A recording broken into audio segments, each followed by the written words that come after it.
सुविचार। श्री गणेशाय नमः, श्री कृष्णाय नमः, राधे राधे। आप सदा एक सुविचार के बारे में इन्फॉर्मेशन दे रही है। आप सदा हरे कृष्ण कृष्ण कृष्ण हरे हरे, हरे राम राम राम हरे हरे। और हमेशा खुश रहिए, हमेशा प्रसन्न रहो। सुविचार। छोटी मगर बहुत बड़ी बात। पानी अपना पूरा जीवन देकर पेड़ को बड़ा करता है, इसलिए शायद पानी लकड़ी को कभी डूबने नहीं देता। माँ बाप का भी कुछ ऐसा ही सिद्धांत है। सुप्रभात। दो चीज़ों को कभी व्यर्थ नहीं जाने देना चाहिए, अन्न के कण को और आनंद के क्षण को। हमेशा मुस्कुराते रहिए, कभी अपने लिए कभी अपनों के लिए। आपका दिन शुभ हो। सुप्रभात।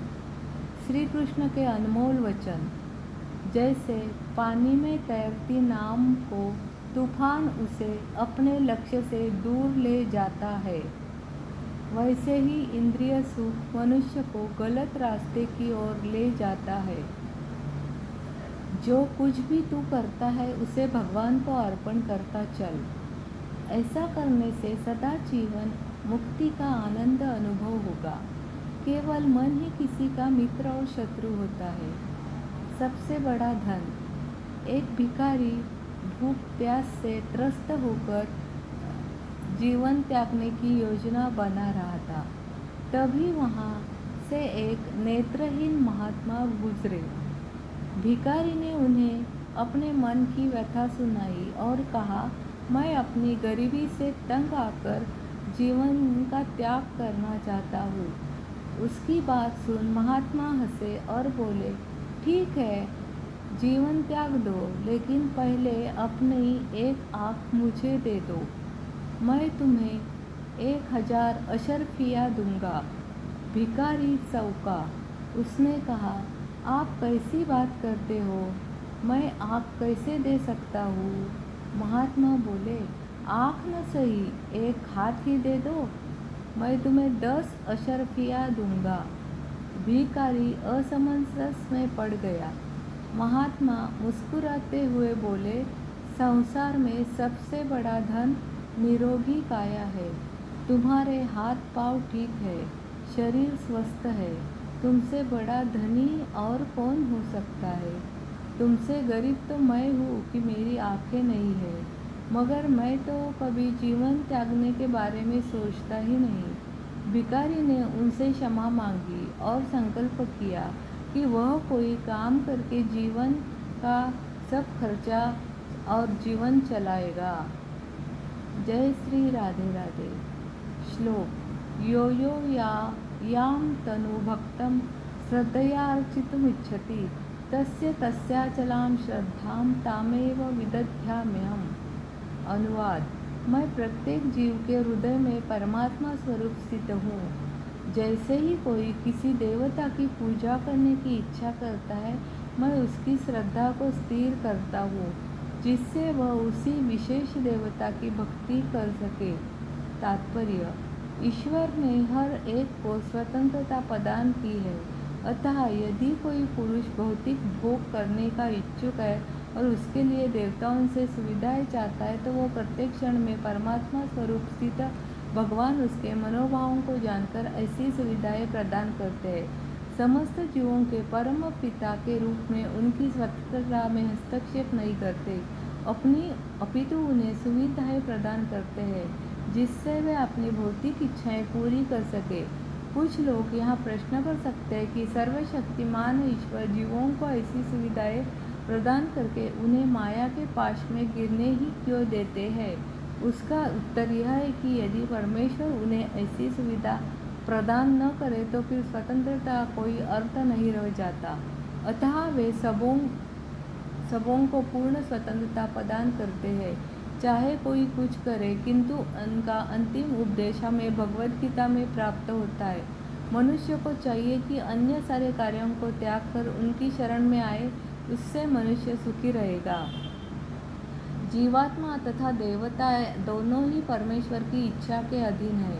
अतः जीवात्मा न तो स्वेच्छा से किसी देवता की पूजा कर सकता है, न ही देवता परमेश्वर की इच्छा के विरुद्ध कोई वर दे सकते हैं। जैसे कि कहावत है कि ईश्वर की इच्छा के बिना एक पत्ती भी नहीं हिलती। सामान्यतः जो लोग इस संसार में पीड़ित है वे देवताओं के पास जाते हैं, क्योंकि वेदों में ऐसा करने का उपदेश है कि अमुक अमुक इच्छाओं वालों को अमुक अमुक देवताओं की शरण में जाना चाहिए। उदाहरणार्थ, एक रोगी को सूर्यदेव की पूजा करने का आदेश है। इसी प्रकार विद्या का इच्छुक सरस्वती की पूजा कर सकता है और सुंदर पत्नी चाहने वाला व्यक्ति शिवजी की पत्नी देवी उमा की पूजा कर सकता है। इस प्रकार शास्त्रों में विभिन्न देवताओं के पूजन की विधियां बताई गई है, क्योंकि प्रत्येक जीवन विशेष सुविधा चाहता है। अतः भगवान उसे विशेष देवता से उसे वर को प्राप्त करने की प्रबल इच्छा की प्रेरणा देते हैं और उसे वर प्राप्त हो जाता है। किसी विशेष देवता के पूजन की विधि भी भगवान द्वारा ही नियोजित की जाती है। जीवों में वह प्रेरणा देवता नहीं दे सकते, किंतु भगवान परमात्मा है और वे जो समस्त जीवों के हृदय में उपस्थित रहते हैं। अतः कृष्ण मनुष्य को किसी देवता के पूजन की प्रेरणा प्रदान करते हैं। सारे देवता परमेश्वर के विराट शरीर के विभिन्न अंग स्वरूप है, अतः वे स्वतंत्र नहीं होते। वैदिक साहित्य में कथन है, परमात्मा रूपम से में भगवान देवता के हृदय में भी स्थित रहते हैं। अतः वे देवता के माध्यम से जीव की इच्छा को पूरा करने की हर तरफ की कोशिश व्यवस्था करते हैं, किंतु जीव तथा देवता दोनों ही परमात्मा की इच्छा पर आश्रित है, वे स्वतंत्र नहीं है। जय श्री कृष्ण। सत्संग की शक्ति। एक बार वशिष्ठ जी विश्वामित्र ऋषि के आश्रम में गए। उधर उनका बड़ा स्वागत सत्कार और आतिथ्य किया। कुछ दिन उन्हें बड़े आदरपूर्वक अपने पास रखा। जब वशिष्ठ जी चलने लगे तो विश्वामित्र जी ने उन्हें 1000 वर्ष की अपनी तपस्या का पुण्यफल उपहार स्वरूप दिया। बहुत दिन बाद संयोगवश विश्वामित्र भी वशिष्ठ जी के आश्रम में पहुँचे। उनका भी वैसा ही स्वागत सत्कार हुआ। जब विश्वामित्र जी चलने लगे तो वशिष्ठ जी ने एक दिन के सत्संग का पुण्यफल उन्हें भेंट किया। विश्वामित्र जी मन ही मन बहुत खिन्न हुए। वशिष्ठ जी को 1000 वर्ष की तपस्या का पुण्य भेंट किया था, वैसा ही मूल्यवान उपहार न देकर वशिष्ठ जी ने केवल एक दिन के सत्संग का तुच्छ फल दिया। इसका कारण इनकी अनुदारता और मेरे प्रति तुच्छता की भावना का होना ही हो सकता है। यह दोनों ही बातें अनुचित है। वशिष्ठ जी विश्वामित्र जी के मनोभाव को ताड़ गए और उनका समाधान करने के लिए विश्वामित्र जी को साथ लेकर विश्व यात्रा के लिए चल दिए। चलते चलते दोनों वहां पहुंचे जहां शेष जी अपने फण पृथ्वी को बोझ लादे हुए बैठे थे। दोनों ऋषियों ने उन्हें प्रणाम किया और उसके समीप ठहर गए। अवकाश का समय देकर वशिष्ठ जी ने शेष जी से पूछा, भगवान, 1000 वर्ष का तप अधिक मूल्यवान है या एक दिन का सत्संग? शेष जी ने कहा, इसका समाधान केवल वाणी से करने की अपेक्षा प्रत्यक्ष अनुभव से करना ही ठीक होगा। मेरे सिर पर पृथ्वी का इतना भार है, जिसके पास तप बल है वह थोड़ी देर के लिए इस बोझ को अपने ऊपर ले ले। विश्वामित्र जी को तप बल पर गर्व था। उन्होंने अपनी संचित 1000 वर्ष की तपस्या और बल को एकत्रित करके उसके द्वारा पृथ्वी का बोझ अपने ऊपर लेने का प्रयत्न किया, पर वह जरा भी नहीं उठी। अब वशिष्ठ जी को कहा गया कि वे एक दिन के सत्संग बल से पृथ्वी उठावे। वशिष्ठ जी ने प्रयत्न किया और पृथ्वी को आसानी से अपने ऊपर उठा लिया। शेष जी ने कहा, तपोबल की महत्ता बहुत है, सारा विश्व उसी की शक्ति से गतिवान है, परंतु उसकी प्रेरणा और प्रगति का स्रोत सत्संग है, इसलिए उसकी महत्ता तप से भी बड़ी है। विश्वामित्र जी का समाधान हो गया और अनुभव जी के वशिष्ठ जी ने तो कम मूल्य की वस्तु भेंट की थी और न उनका तिरस्कार किया था। सत्संग से ही तप की प्रेरणा मिलती है। इसीलिए तप का पिता होने के कारण सत्संग को अधिक प्रशंसनीय माना गया है। शक्ति का उद्भव तो तप से ही होता है। सर्दियों में बीमारी से बचे रहना है तो इन 4 चीज़ों को लेते रहे। हरी सब्जियाँ।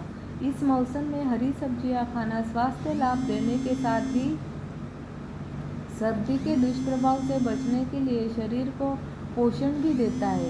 उनमें मौजूद पोषक तत्व प्रतिरोधक क्षमता को बढ़ाकर बीमारियों से बचते हैं। सूप। सूप भी सर्दी में स्वस्थ रहने का बेहतरीन विकल्प है। यह शरीर में पोषक तत्वों की कमी को पूरा करता है, साथ ही शरीर में गर्माहट पैदा करता है, जो सर्दी से बचाने में सहायक होती है। सरसों। सरसों का साग हो या सरसों का तेल गर्म प्रकृति होने के कारण यह सर्दी में आपके शरीर को गर्माहट देने में बेहद लाभदायक है। इससे आप सर्दी में आसानी से बीमार नहीं होते। धूप। ठंडे मौसम में प्राकृतिक रूप से गर्मी देने का काम करती है।